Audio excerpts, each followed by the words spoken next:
You're in the Business Insurance Zone with me, Steve Savant, national insurance columnist and financial color commentator. And all this week, our series on marketing to the fiduciary community. And on Today on The Biz, we're talking about reviewing rating services, monitoring services with Ken Davis, CPA. When it comes to life insurance, annuities, long-term care, disability, or group pension plans, we're the news you can use. Well, welcome everyone to the Business Insurance Zone. I'm Steve Savant, your host. And of course, we're broadcasting to a nationwide audience of financial advisors right here in Fountain Hills, Arizona, home of America's largest fountain. And today with me, day 3, Ken Davis, CLU, CHFC, and CPA.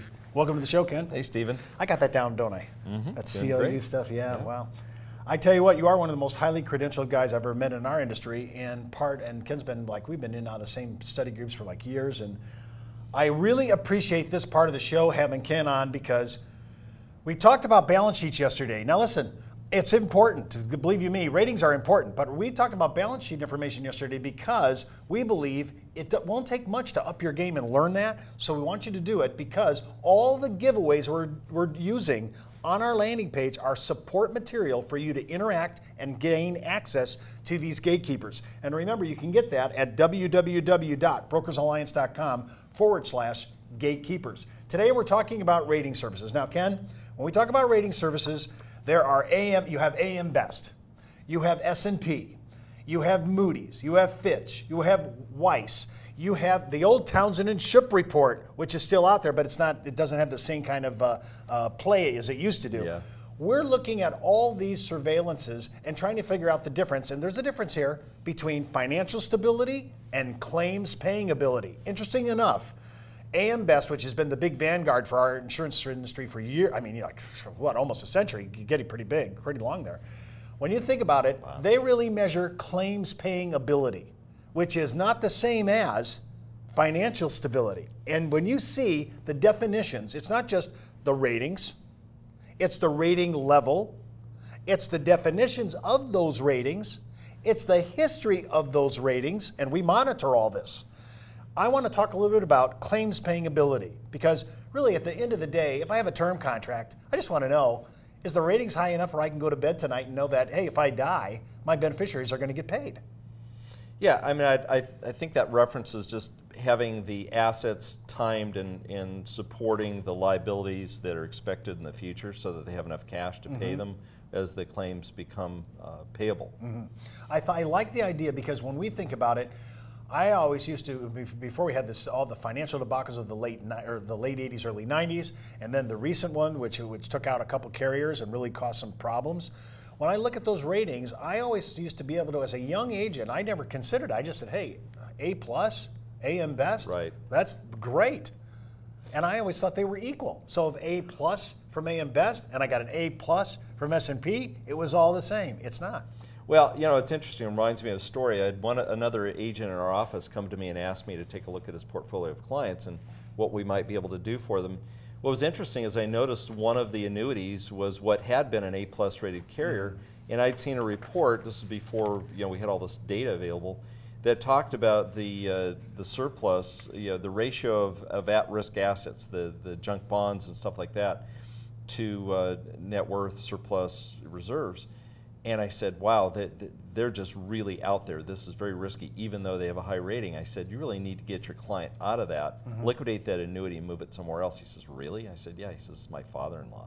So we actually went out, talked him out of it, and this is no joke. We got the cash out to a new annuity. It took, gosh, I think a good 30, 60 days, which is very unusual and rare. We finally got it done in 2 weeks after the money was cashed and in the new place. Wall Street Journal came out and this company had defaulted. So, knowing, these types of things makes a difference in terms of ratings are not it necessarily. Well, we're on surveillance reports all the time looking at the watch list. Now we have a list that actually, because now the surveilling services finally got, hey, they better get a little bit more than once a year.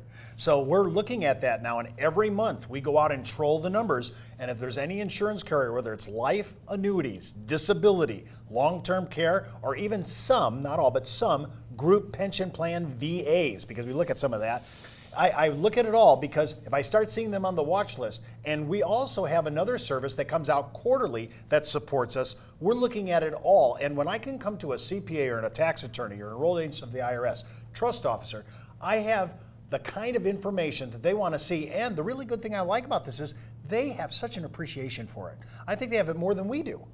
Yeah, I'm going to give a bit of a plug for Brokers Alliance. A good IMO MGA type company like what you work with is important because when you get into a competitive situation, you can bring materials like this to the table. You have these resources, you guys watch this stuff.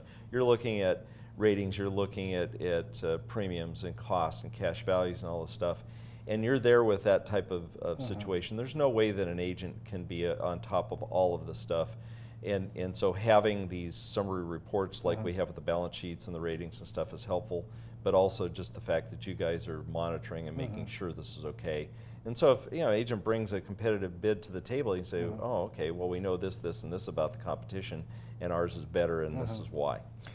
One of the beauties of being in the brokerage department, the kind of brokerage arena like we are, is that we really are mercenaries at heart. I hate to say it like that, but we're marketing mercenaries. We have much of the bulk of the carriers that you really want to play with. And those carriers we watch like a hawk. When we come back after the second segment, I want to talk about the different rating levels because they're all over the board on this, the different definitions because there's nothing that's the same, which is one of my big complaints that we're not even standardized in our business, Ken. I mean, when we talk about these things, I just go on and I go, I'm looking for some kind of common denominator language, and I never see it. But we're going to talk about all this because I think it's important, and this is, again, material that'll help you get in front of your CPA, your attorneys, and your enrolled agents of the IRS. You can write us at thebiz@brokersalliance.com, call us 1-800-290-7226, and remember, you can go out to our site, www.brokersalliance.com, and pull down any of our videos on our on-demand section. You're listening to the insurance industry's #1 resource for products, planning ideas, carrier information, and interviews you can use. When it comes to life insurance, annuities, long-term care, disability, or group pension plans, we're the news you can use. Companies in our business are always touting service, products, and underwriting. And we do that too. But here's the difference. Now enter the world of the elite producer with a value package that cuts us out of the pack. A BD that approves social media marketing of non-FINRA products and doesn't take an override. With the best competition desk in the industry, and for our loyal producers, a true group health plan. No one offers that. Brokers Alliance does. Well, welcome back to the Business Insurance Zone. I'm Steve Savant, your host, and I'm with Ken Davis, of course, and we're talking about rating services, and I want to kind of get to it right away because when we're talking about this, and I don't know if our camera guy can help us get a little closer, but with our we're going to send out all this on our page at www.brokersalliance.com/gatekeepers. This little page is going to be so enlightening. You say, Steve, it's only a single page. It only talks about the different rating services. But I must say to you, every time I display this in front of a fiduciary, whether it's attorney or enrolled agent or IRS, CPA, when I put that in front of them and then I talk about ratings and they see that they're not equal. And I remember the last time somebody sent me something, they took the highest grade that they could find. And I'll give you my example, because I could not believe this. So they went out and they figured out which rating service was the weakest, right? And who had the highest letter rating, which nobody would ever debate. Right. So I had this report come into me and I looked at it and I said, oh, I see. So that's the rating that they're showing. And I went to the other 5 rating services, and the rating he was showing was ranked number 6. Now remember, I don't know about you, but when I was raised as a young man, if you got an A, that was great. That was number 1, not number 6. But it's not number 6. And I started to think about, wow, what's going on here? So there's some games to be played here. Well, yeah, and the fiduciary community generally doesn't know this, and I think maybe even some of the agents aren't as aware of it as they might be. And the thing is that there's an A+ from AM Best, which is their top rating, or A++. A++. And then there's others that A+ is quite a ways down the thing. It's sort of like giving grades. One school does A, B, C, D, E, F, or A, B, C, D, F. The other one does A, B, C, D, E, F, G, H, I, J, K, L, M, N, O, P. Well, you know, there's much larger shades of gray there, and there are two different rating systems that you can't match up. So when people hear A+, they think, oh, it must be the top. Exactly. This is why when I look into this and I'm looking at these ratings, I love the definition here. We're 11 echelons down, levels, and the phrase that they're using is still good. I mean, that would make me feel comfortable. How far down do I have to go? And before you get into what I would call questionable language like moderately weak or very weak or extremely weak, I'm thinking distressed. I have to wait till I'm 21 levels down before I hear the word distressed. Well, the other thing too, what's interesting is beyond this type of services, sometimes we might look at somebody and say, well, they're A-.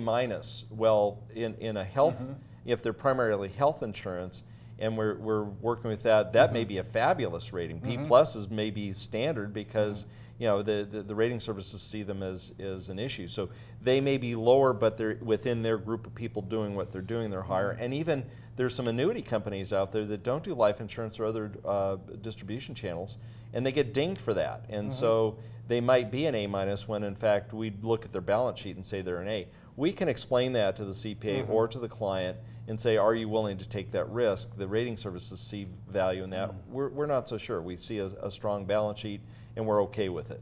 Well, now you've just made a couple statements there, Ken, that I think is really good to kind of follow up on. The health I mean, they have claims. I mean, let's just face it. That's why the whole Obamacare was brought in, because we're trying to drive down costs and everything else. So they have their ratings are not going to be as stellar. I mean, I don't have to worry about mine life insurance. The guy dies, right? You know, I'm kind of covered for a long time. So I'm comparing annuity companies, so if I heard you correctly, that don't have life insurance. Their requirements would be somewhat questionable. I mean, I guess they would not have the same requirements, and therefore they may not get the same ratings. But in their industry or in their actual segmented market, those ratings are well within the range. Well, especially when they have just really stellar products and they're a good company and they're watching their whole compliance issues and stuff. You know, you can see other factors. There's you know, non-specific factors, information that we can get comfortable. And you know, I wouldn't just make that decision for the client or the fiduciary, but point it out and say, here's a choice of this, and there's this. This contract over here is much better than that one, but it's only A-, but we're okay with it because of this. Maybe you are too. You tell me. I'm wondering sometimes and I've done this before, where I looked at a balance sheet and I just brought the balance sheet items. I brought no ratings. I didn't bring any extra outside ratings just because it was so confusing. It was all over the board. I just brought the balance sheet, the 4-page summary sheet of the convention blank, the filing, the financial filing for the insurance carriers. I just brought that and said, let's just compare it. Because now I'm not bringing any kind of outside surveillance in. Although, again, remember, I looked at it all. But I thought it was so confusing because if I have one company 6 levels down, the other companies, you know, it's their second or third level, I find it confusing. Sure. And so some rating services are more benevolent. Now, I'd have to say, if we were going to go to more traditional, and this is where I want to shift gears a bit, more traditional rating services for the fiduciary community is not AM Best. It's more S&P and it's more Moody's. And so a lot of times I want to look at that when I'm in front of a CPA or an attorney or an enrolled agent of the IRS. They don't know our industry. AM Best only ranks claims paying ability. Everybody else is talking about financial stability. So I think it's a big difference to kind of look at that. Yeah, and that's, you know, we all know that businesses try to differentiate themselves by showing differences, and each of these rating services come at it a little differently. And so having that composite, having a summary report that shows all that detail is good, and then going that extra step. I mean, everybody else talks about ratings. We can talk about ratings and balance sheet items, and now we stand out from the crowd. Well, remember, you can get all these are excellent pieces at www.brokersalliance.com/gatekeepers, Ken's paper, the 5-part video series, and all our giveaways. Well, you can watch our show at www.brokersalliance.com. Just go on our homepage, hit the on-demand section, and while you're out there, don't forget you can always write us at thebiz@brokersalliance.com.